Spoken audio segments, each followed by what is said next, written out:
প্রতিটা রুহু, প্রতিটা মানুষ মালাকুল মাউতকে দেখতে পায়। আপনিও দেখবেন, আমিও দেখব।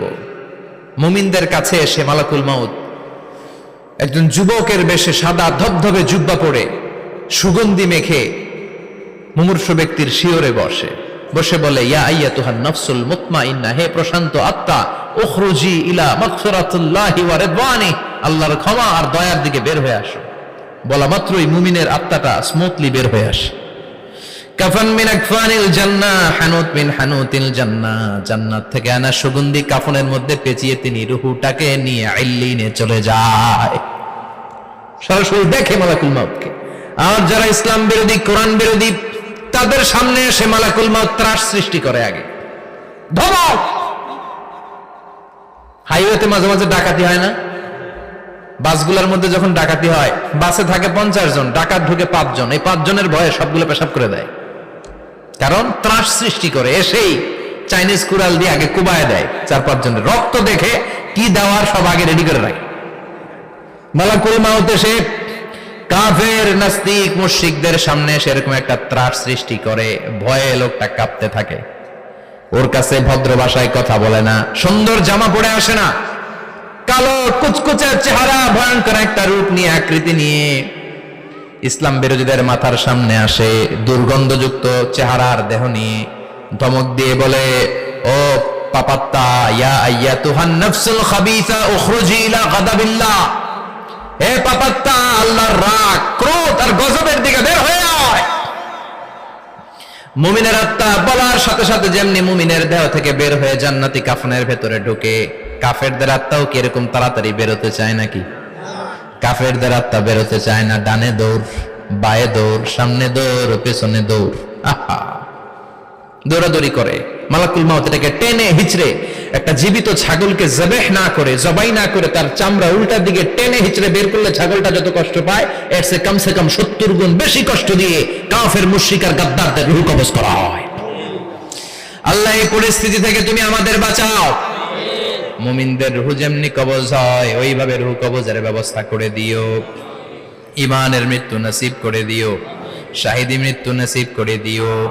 আমাকে শহীদ করে সেই মিছিলে শামিল করে নিও, যে মিছিলের নেতা মীর হামজা, খোবায়েবে খাব্বাব, আল্লাহর কাছে ছিল অতি প্রিয়, শামিল করে নিও। আমাকে শহীদ করে সেই মিছিলে শামিল করে নিও। পড়েন আমিন। আর জোরে পড়েন আমিন। তার মানে বিমান দুর্ঘটনায় হোক, কিংবা লঞ্চ ডুবিতে হোক, কিংবা আগুনে পড়ে হোক, কিংবা আত্মঘাতী হামলায় হোক, যে যেখানেই মারা যায়, কবরের 3টা প্রশ্ন তার জন্য আছে না নাই? ইসলাম বিরোধীদের জন্য প্রশ্ন 3টা, আপনারা যারা মুমিন তাদের জন্য 4টা।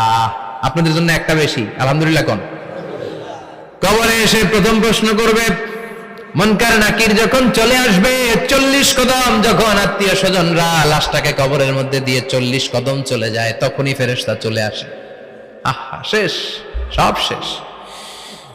এসেই পরীক্ষা শুরু। মার রব্বুক, তোর রবের নাম কি? চিল্লায় বলেন, আমাদের রবের নাম কি? আমরা বলবো রব্বি আল্লাহ, আল্লাহ আমারে রব।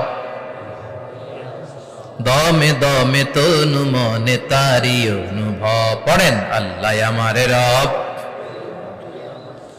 তোমার দুনিয়াতে আমি যেদিকে তাকাই, অথই নিয়ামতে ডুবে আছি সবাই। পাখপাখালির গানে শুনি তসবিহ কলরব, তসবিহ কলরব, আল্লাহ আমারে রব। প্রথম প্রশ্ন, তোমার রব কে? আমরা বলবো আমাদের রব আল্লাহ। দ্বিতীয় প্রশ্ন, ওমা দীনুক, তোমার ধর্মের নাম কি? আমরা কি বলবো? তৃতীয় প্রশ্ন, বিশ্বনবীর চেহারা দেখিয়ে বলা হবে, আতারিফু হাদার রাজুল, এই লোকটারে চিনো নাকি? আমরা বলবো চিনি, আমাদের প্রাণের নবী, ঠিক কি না? চাঁদের চেয়ে সুন্দর তুমি নবী আমার কমলিহিওয়ালা, দু জাহানের বাদশা তুমি প্যারা নবী সাল্লে আলা, চাঁদের চেয়ে সুন্দর তুমি নবী আমার কমলিহিওয়ালা, ঠিক কি না? তিনটা প্রশ্নের যথাযথ উত্তর যখন দিয়ে দিলেন, আপনার জন্য অতিরিক্ত আরেকটা প্রশ্ন করা হবে, ওয়ামা ইলমুক, তোমার নলেজ কি? তিনটা প্রশ্নের উত্তর যে তুমি করতে পারলা, কিভাবে পারলা, কেমনে জানলা? নকল করে বলছো নাকি জেনে বুঝে আসছো? নকল হয় না? এখন তো পরীক্ষা চলতেছে বোধহয়। কি পরীক্ষা? এসএসসি পরীক্ষা। নকল হয়? কৃষ্ণপুরে নকল নাই না? এখন মনে হয় এগুলো একটু কমছে। একটা সময় ছিল অনেক নকল হইতো। পাঞ্জাবের ভিতরে নকল, পকেটে নকল, টুপির ভিতরে নকল, মৌজার ভিতরেও নকল। এমনকি মেয়েরাও নকল করে পরীক্ষার হলে আসে না নাই? স্কেলের মধ্যে লিখে নিয়ে যায়, হাতের মধ্যে লিখে নিয়ে যায়, ওড়নায় লিখে নিয়ে যায়, কাপড়ে লিখে নিয়ে যায়, আসে না নাই? ফেরেশতারা বলবে নকল করছো নাকি? কেমনে জানলা? তিনটা প্রশ্নের উত্তর তুমি কেমনে বললা? আল্লাহ তোমার রব, ইসলাম তোমার ধর্ম, এই লোকটা বিশ্বনবী, কেমনে চিনলা? আপনাকে তখন বলতে হবে আমি কোরআন থেকে শিখেছি, আমি হাদিস থেকে শিখেছি, আমি ইসলাম জেনে বুঝে মেনেছি, আমি আন্দাজে কোথাও ঘুরি নাই। চিল্লা এখন ঠিক কিনা? আপনাকে বলতে হবে। এজন্য শিখতে হবে, প্রতিনিয়ত ইসলাম সম্পর্কে জানতে হবে, আখের গোছাতে হবে, জীবনটাকে আলোকিত করতে হবে। চিল্লায় বলেন ঠিক কিনা? চারটা প্রশ্নই যখন হয়ে গেল, ফেরেশতারা বলবে আহলান ওয়া সাহলান ওয়া মারহাবান বিক, খোশামদেদ, কংগ্রাচুলেশন, খোশামদেদ, কংগ্রাচুলেশন। সব প্রশ্নের উত্তর তুমি পেরেছো। ফায়ুফসাহু লাহু কবরুহু ৭০ যিরান, আপনার কবরটারে ৭০ হাত লম্বা করে দেয়া হবে। ওয়া ইফতাহু লাহু বাবুন ইলাল জান্নাহ, আপনার কবর থেকে জান্নাতের দিকে দরজা খুলে দেয়া হবে। ওয়া ইউলবাসু মিন লিবাসি আহলিল জান্নাহ, জান্নাতের দুইটা রেশমি কাপড়ের পোশাক এনে আপনারে পরিয়ে দেয়া হবে। আর বলা হবে নাম কানাও মিলা আরুস, ঘুমাও, sleep, you should get some sleep now, তোমাকে লম্বা সময় পাড়ে দিতে হবে, ঘুমাও। কানাও মিলা আরুস, যেমনি বর বাসর রাতে আরামসে ঘুম দেয়, বাসর রাতে যেমনি বর কনেকে নিয়ে মধুর ঘুম দেয়, তুমিও ঘুমাও, কেউ তোমার ঘুম ভাঙবে না। মালাক ইসরাফিলের কিয়ামতের জন্য ইসরাফিলের সিংহায় যে ফুৎকার আছে, ওই ফুৎকার ছাড়া কোনো কিছুই তোমার ঘুম ভাঙাতে পারবে না। আলহামদুলিল্লাহ পড়েন। আল্লাহ আমরাও যেন চারটা প্রশ্নের উত্তর দিয়ে লম্বা একটা ঘুম দিতে পারি, পড়ে না আমিন। ওয়াম্মাল কাফির ওয়া আহলুশ শিমাল, আর ইসলাম বিরোধী যারা, তাদের সামনে আসবে মালাকান আসওয়াদান আজরাকান, কৃষ্ণ বর্ণের দেহ, নীলাভ বর্ণের দুটো চোখ, গায়ের রং কালো, চোখের রং নীল। দেখতে কেমন লাগে? আলিফ লাইলার ভূতের মতো। কথা কন। গায়ের রং কালো, চোখের রং নীল। ফেরেশতা দুইটা আসবে, এসে ত্রাস সৃষ্টি করবে, এসে বলবে বল তোর রবের নাম কি? মার রব্বুক। ইসলাম বিরোধী মুশরিক, কাফের, নাস্তিক এরা বলবে আমি জানি না আমার রবকে, আমি জানি না, আমি তো আজীবন শুধু চেয়ার করেছি, মদ খেয়েছি, আমি ধর্ষণে সেঞ্চুরি করেছি দুনিয়ার বুকে, আমি টেন্ডারবাজি করেছি, চাঁদাবাজি করেছি, আমি মাস্তানি করেছি, আমার দাপটে এলাকার ইসলাম প্রিয়রা বাসায় ঘুমাতে পারে না। আমি ছিলাম টেন্ডারবাজ, আমি ছিলাম গডফাদার, সন্ত্রাসীদের লিডার, আমি ছিলাম ডন 1 2 3 সব, আমি ছিলাম ডনের ডন, আমি ছিলাম মাস্তান, রংবাজ।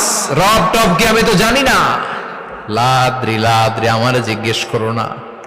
আবার প্রশ্ন করা হবে ওয়ামা দীনুক, তোর ধর্মের নাম কি? বলবে লা আদরি, আমার কোনো ধর্ম নাই, আমার কোনো ধর্ম নাই, আমি শুধু মৌজ মাস্তিতে ছিলাম, আমি আনন্দ ফুর্তি করেছি, ইসলাম নিয়ে আমার মাথা ব্যথা ছিল না, আজীবন ইসলামরে আমি বাস দিয়েছি। চিল্লায় বলেন ঠিক কিনা? ইসলাম বিরোধীদের সাথে ছিল আমার চলাফেরা, আমার সব সাঙ্গপাঙ্গ ছিল গুন্ডা বদমাশ, ইসলাম বিরোধী। রব কি, ইসলাম কি, এগুলো আমি জানি না। আমার এগুলো জিজ্ঞেস করো কেন? ধর্ম কি আমি জানি না, আমি কিচ্ছু মনে করতে পারছি না।